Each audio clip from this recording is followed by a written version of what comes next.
Hello everyone, welcome to my YouTube channel. आज के इस वीडियो में बात करेंगे 5 टॉप गवर्नमेंट जॉब्स की जो कि आप बीएससी के बाद दे सकते हैं। दोस्तों, कई बार मुझे कई सारे स्टूडेंट के कमेंट आते हैं कि सर बीएससी के बाद कौन कौन सी ऐसी अच्छी गवर्नमेंट जॉब है जिसके लिए हम अप्लाई कर सकते हैं। तो इस वीडियो में मैं टॉप 5 गवर्नमेंट जॉब के बारे में बात करूंगा। इसके अलावा भी कई सारी और भी जॉब्स होती है जिसके लिए बीएससी स्टूडेंट एलिजिबल होते हैं, बट इस वीडियो में हमारा फोकस रहेगा 5 मेजर गवर्नमेंट जॉब पर जो बीएससी के बाद आप जिनमें अप्लाई कर सकते हैं। सबसे नंबर 1 पर है यूपीएससी। यूपीएससी दोस्तों यूनियन पब्लिक सर्विस कमीशन एक एग्जाम करवाता है जिसके थ्रू आप इंडिया की जो टॉप सर्विसेज हैं जैसे कि आईएएस, आईपीएस, इसके अलावा इंडियन फॉरेन सर्विसेज, इन सब में आप जा सकते हैं। तो उसके लिए आपको यूपीएससी का सिविल सर्विस एग्जाम क्वालिफाई करना होगा और इसके लिए जो एलिजिबिलिटी क्राइटेरिया होती है वो होता है ग्रेजुएशन। तो बीएससी के बाद कई सारे हमने ऐसे देखे हैं कैंडिडेट जो बीएससी बैकग्राउंड होता है जिनका, और वो यूपीएससी सिविल सर्विसेज एग्जाम में काफ़ी अच्छी रैंक लाते हैं और आईएएस ऑफिसर, आईपीएस ऑफिसर या इंडियन फॉरेन सर्विसेज में जाकर देश का नाम गौरवान्वित करते हैं। तो आप भी उनमें से एक हो सकते हैं।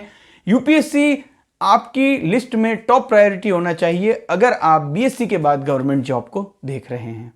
अब बात करते हैं सेकंड गवर्नमेंट जॉब की जो बीएससी के बाद आप अप्लाई कर सकते हैं।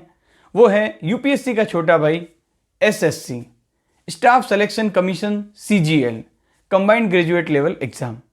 ये यूपीएससी का छोटा भाई मैंने इसलिए कहा क्योंकि यूपीएससी सिविल सर्विसेज क्वालिफाई करने के बाद आप जैसे आईएएस ऑफिसर बनते हैं, आईपीएस ऑफिसर बनते हैं, वैसे ही एसएससी सीजीएल में अगर आप अच्छी रैंक लाते हैं तो आप excise inspector, income tax inspector, इसके अलावा कैग में ऑडिटर, जीएसटी में इंस्पेक्टर, ऐसी अच्छी जो सर्विसेज हैं जो बहुत ही इंडिया में रेस्पेक्टेड जॉब हैं वो आप ले सकते हैं। तो एसएससी सीजीएल एक टॉप प्रायोरिटी आपकी होना चाहिए अगर आप बीएससी के बाद गवर्नमेंट जॉब के लिए सर्च कर रहे हैं। मैं अगर अपनी बात बताऊं तो मैंने बीएससी किया था 2006 से लेकर 2009 के दौरान मेरा बीएससी हुआ था और मुझे तब तक एसएससी के बारे में बिल्कुल भी पता नहीं था। ये हम जरूर जानते थे कि इनकम टैक्स ऑफिसर होते हैं, एक्साइज इंस्पेक्टर होते हैं, लेकिन ये नहीं पता था कि ये जो सारी जो पोजीशंस होती हैं इसके लिए हमें एसएससी सीजीएल एग्जाम क्लियर करना होता है। ये मुझे तब पता चला जब मेरा एक फ्रेंड जो मेरे साथ बीएससी में था उसने एसएससी सीजीएल क्वालिफाई किया और उस समय उसने कैग जो कि कंट्रोलर ऑडिटर जनरल है उसमें एज ए ऑडिटर उसने ज्वाइन किया। तब मुझे पता चला कि ऐसा भी कोई एग्ज़ाम होता है। आज के समय में अवेयरनेस काफ़ी है, तो आपको इन सब जो रिसोर्सेज अभी अवेलेबल है उसका बेहतर यूटिलाइजेशन करना है। थर्ड नंबर पर जो गवर्नमेंट जॉब है जो कि बीएससी के बाद आप जिसमें अप्लाई कर सकते हैं वो है बैंक जॉब्स। आप सभी जानते हैं कि बैंक में भी कई सारी अच्छी अच्छी पोजीशंस होती है। जैसे अगर हम बात करें प्रोबेशनरी ऑफिसर्स, बैंक पीओ की, इसके अलावा भी कई सारी पोजीशंस होती है। बैंक में जो क्लरिकल जॉब्स होती हैं उन सभी में आप बीएससी के बाद अप्लाई कर सकते हैं। बैंक जॉब्स में एक कहा जाता है 9 to 5 जॉब है, अच्छी सैलरी आपको मिलती है, तो एक बहुत अच्छा ऑप्शन है। अगर आप बैंक जॉब में जाना चाहते हैं बीएससी के बाद आप अप्लाई कर सकते हैं।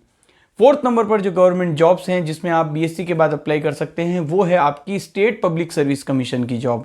जैसे यूपीएससी सिविल सर्विसेज एग्जाम होता है वैसे ही आपका जो स्टेट पब्लिक सर्विस कमीशन है वो भी यूपीएससी के ही लेवल की एग्जाम निकालता है, जिसे हम राजस्थान में जो आरपीएससी है वो राजस्थान एडमिनिस्ट्रेटिव सर्विसेज की वैकेंसी निकालता है, जिसके थ्रू आप एसडीएम लेवल तक की जो पोजीशंस हैं उनमें आप जा सकते हैं। इसके अलावा आपका जो स्टेट होगा उसमें भी स्टेट पब्लिक सर्विस कमीशन उसी टाइप की कई सारी जॉब ओपनिंग निकालता है। इसके अलावा अगर हम बात करें तो कई सारी और भी जॉब्स हैं जो कि काफ़ी अच्छी और काफ़ी रेस्पेक्टेड जॉब्स होती है जिसमें आप बीएससी के बाद एंटर कर सकते हैं। जैसे मैं अपने स्टेट का एग्जांपल ले रहा हूं तो यहाँ पर वीडियो जिसे हम विलेज डेवलपमेंट ऑफिसर कहते हैं, इसके अलावा पटवारी की वैकेंसी आती है। हालांकि इनके लिए बीएससी से भी कम एलिजिबिलिटी क्राइटेरिया होता है, लेकिन आजकल हमने देखा है ग्रेजुएशन वाले बहुत सारे कैंडिडेट इनमें अप्लाई करते हैं और इसी वजह से कंपटीशन भी काफ़ी ज़्यादा बढ़ा है। यहाँ पर मैंने आपको एक या दो ही एग्जांपल बताए, लेकिन आपके स्टेट में कई सारी ऐसी गवर्नमेंट वैकेंसीज आती हैं जिसके लिए जो एलिजिबिलिटी क्राइटेरिया है वो केवल ग्रेजुएशन होता है। तो आपको जब आप गवर्नमेंट जॉब की प्रिपेयर करते हैं तो आपको सारी जो ऐसी जॉब ओपनिंग है जिनके लिए लगभग जो कोर्स और आपका जो सिलेबस है वो सिमिलर है, उन सभी वैकेंसीज के लिए आपको अप्लाई करना है, क्योंकि अगर आपका गवर्नमेंट जॉब ही टारगेट है तो आप जब 2 या 3 4 टाइप की वैकेंसीज के लिए अप्लाई करोगे तो डेफिनेटली आपका कहीं ना कहीं पर तो सिलेक्शन जरूर होगा।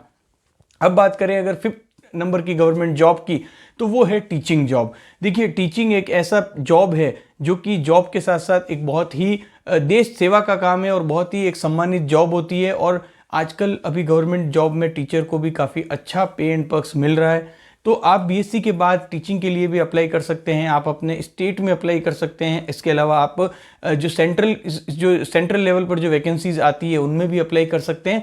मोस्टली देखा गया है कि टीचिंग जॉब में अगर आप अप्लाई करना चाहते हैं तो आपको बीएड, जिसे हम बैचलर ऑफ एजुकेशन कहते हैं, वो भी काफ़ी ज़्यादा जरूरी होता है।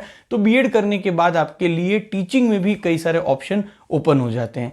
तो इस वीडियो में हमने टॉप 5 गवर्नमेंट जॉब्स की बात की जिसे आप बीएससी के बाद अप्लाई कर सकते हैं जिन जॉब्स में, और काफ़ी अच्छा पे एंड पर्क्स भी आपको मिलता है। इसके अलावा भी कई सारी ऐसी जॉब्स होती है जिसके लिए एलिजिबिलिटी क्राइटेरिया केवल और केवल ग्रेजुएशन होता है। तो ग्रेजुएशन बेस पर इंडिया में कई सारी गवर्नमेंट जॉब है।